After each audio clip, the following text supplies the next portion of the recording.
Baik, di obras kali ini kita akan membahas tentang hamil di luar kandungan. Masih tetap bersama narasumber saya, Dr. Made Suyaso, SPOG Konsultan.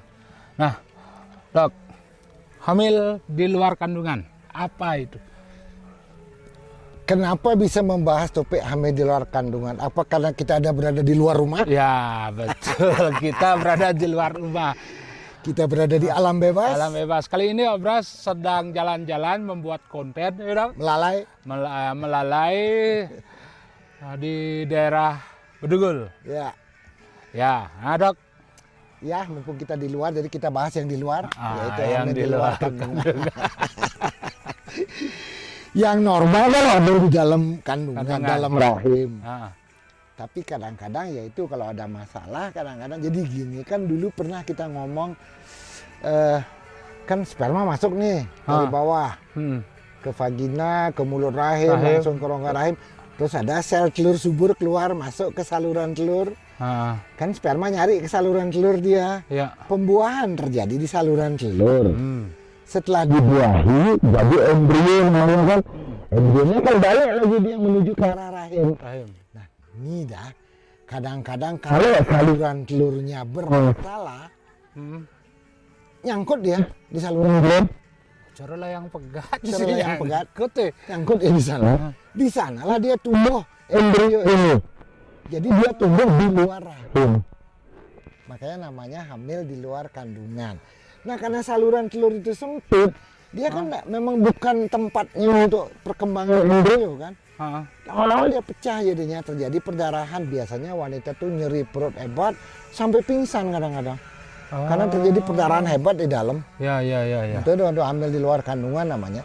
Tapi yang namanya di luar kandungan tidak selalu di saluran telur. Kadang-kadang di indung telur bisa terjadi pembuahan. Aneh-aneh Gumi kadang-kadang. Kadang-kadang ada di rongga perut. Ada. Sampai ke rongga perut? Rongga perut itu bahasa Balinya kehamilan abdominal namanya. Abdominal. Jadi bayi atau janin tumbuh di rongga perut. Bisa kemana-mana dia di rongga perut. Di rongga perut bisa ngebayangin ada di luar rahim itu loh. Nah ini salah satu penyebab karena ada masalah pada saluran telurnya biasanya. Jadi gini, kenapa kok sperma bisa lewat? Dia tidak buntu, tidak buntu total dia. Betul. Tapi kalau buntu sebagian. Buntu sebagian. Jadi pada saat sel mani lewat masih bisa. Karena ukuran sel mani kecil sekali. Membuahi sel telur. Setelah dibuahi kan jadi embrio dia, ukurannya lebih besar kan.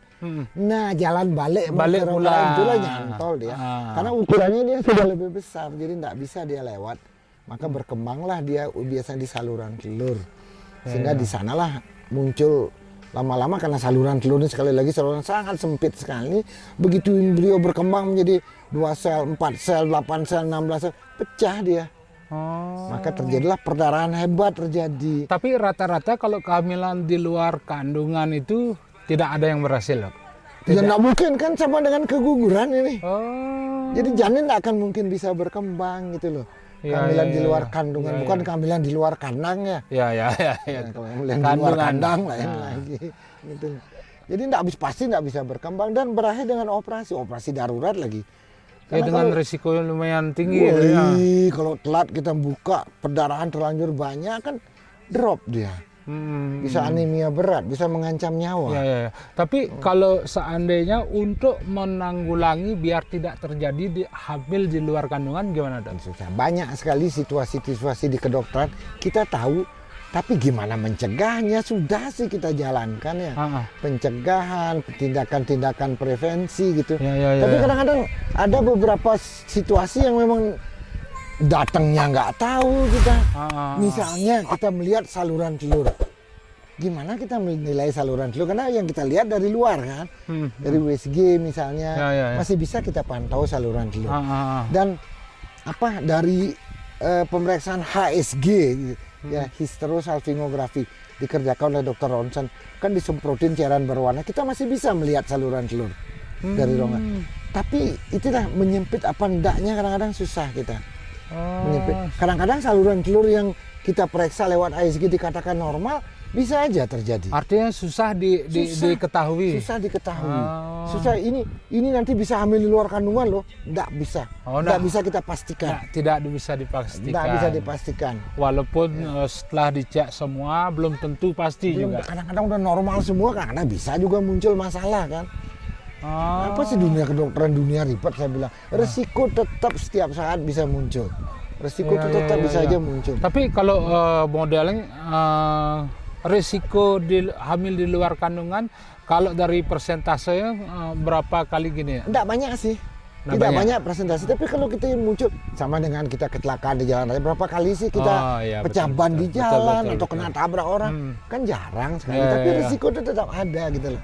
1000/1 dong. Cuman fatal sih ini, karena kalau terjadi pecah itu kan operasi pasti motong saluran telur. Oh begitu dong. Misalnya kalau di saluran telur terjadi hamil longgar, pasti kita potong kan. Berarti kita sudah tidak bisa pakai lagi saluran telur ini. Jadi yang tapi sepanjang satunya masih bagus, tetap peluang kehamilan normal tetap bisa terjadi. Nah terus kalau kiat-kiatnya dokter, bagaimana mencegah seandainya? Bisa mendeteksi dini mungkin bisa, kalau mencegah kita susah.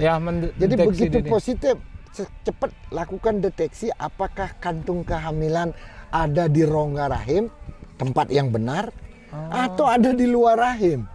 Kan bisa dengan USG vagina nih, transvaginal sonografi gitu bahasa Balinya. Bisa kita deteksi kok. Kan ada kantung kehamilan kita. Pada kehamilan awal kita kan melihat apa buletan hitam kecil yang mestinya ada di rongga rahim. Tapi kalau pasien positif hamil, kita lihat USG di rongga rahim tidak ada tanda-tanda kantung kehamilan, awas hati-hati. Cari di luar, bisa di saluran telur, bisa di indung telur, atau di rongga perut, kadang-kadang di abdomen. Baik pemirsa, untuk mendeteksi selalu bisa dok ya? Bisa sih deteksi dini, itu sebabnya kenapa begitu terdeteksi positif. Kadang-kadang biasanya masyarakat sering pakai tes kencing dulu ya. Tapi tes kencing sekali lagi tidak jaminan 100%. Tes kencing positif belum tentu juga benar.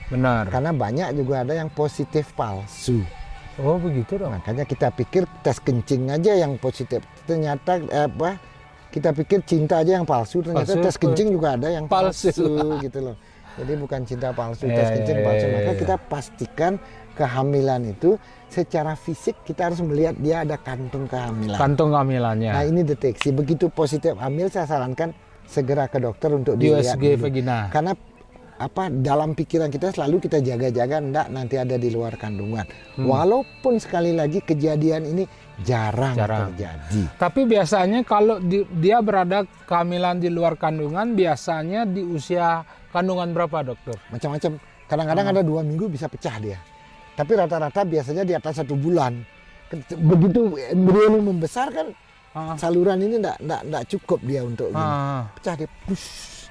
Oh begitu. Ya, baru pendarahan. Gitu. Ya.